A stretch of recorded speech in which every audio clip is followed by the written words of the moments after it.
Hi guys, so it's me again, yung ating new Jaja, no edit, no filter, just me. So for today's vlog, ayan, another vlog about dreams, pursuing your dreams and goals. So ayan, pinag-uusapan natin dito yung mga pangarap. So ayan, kung bago ka pa lang sa akin channel, don't forget to subscribe. So ayan guys, so nabasa nyo na may title is Are You Lost? Are you lost baby girl? Are you lost baby boy? So, syempre, hindi mo alam yung mga gagawin mo sa buhay mo. Pero alam mo sa sarili mong may pangarap ka, right? Pero lagi kang parang naliligaw. Kasi nga, you have to call him first. You have to, ga, kailangan mo ng guide. Huwag kang magmarunong at magmalakas. Alam nyo kasi, parang ako, based on my experience, ito mga experience ko to. Kasi sobrang naging independent ako sa life ko.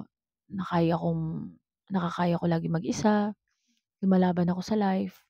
Pero don't defend to yourself, defend to him. Siya ang maga-guide sa'yo, siya yung magda-direct sa path mo. At kapag feeling mo nawawala ka, call him. Pray sa tahimik na lugar. Cry out loud. Alam nyo, may mga tao din talaga na tutulong sa'yo or papadala sa'yo ni God para tulungan ka, para ma-realize ka. Basta kung feeling mo naliligaw ka, mag-pray ka.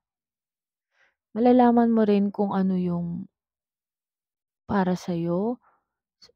Alam ko meron kang pangarap sa life mo. Pero kung feeling mo naliligaw ka,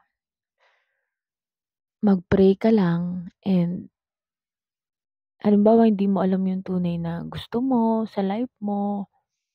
May mga time na gano'n na, gusto ko 'to, gusto ko din. Nakita mo lang do'n sa isang tao na gano'n yung ginagawa niya sa life, gusto mo na rin. Alam mo, hindi porket magaling siya do'n, magaling ka na rin. May iba-iba tayong strength and weaknesses, okay? So, huwag kang maiinggit. Just be happy for them. And kung hindi mo pa alam yung mga pangarap mo, mag-pray ka. Alam ko for sure nalalaman mo na yun at nakikita mo sa sarili mo. So, try and try until you succeed. Parang ako lahat tinry ko naman sa mga dreams, sa mga businesses. Alam mo, lahat tayo hindi naman tayo perpekto. Minsan naliligaw tayo ng landas, nawawala. But end of the day, andiyan yung pamilya natin, especially si God. Si God yung tunay na may unconditional love sa atin. Yung magmamahal sa atin ng totoo. Naiintindihan tayo, hindi tayo i-judge. Yung mamahalin ka lang na. Kasi ako, personally, I am needy. I am clingy. Ganun ako. Kaya nga hindi siguro, ayoko din talaga ng LDR. Kasi,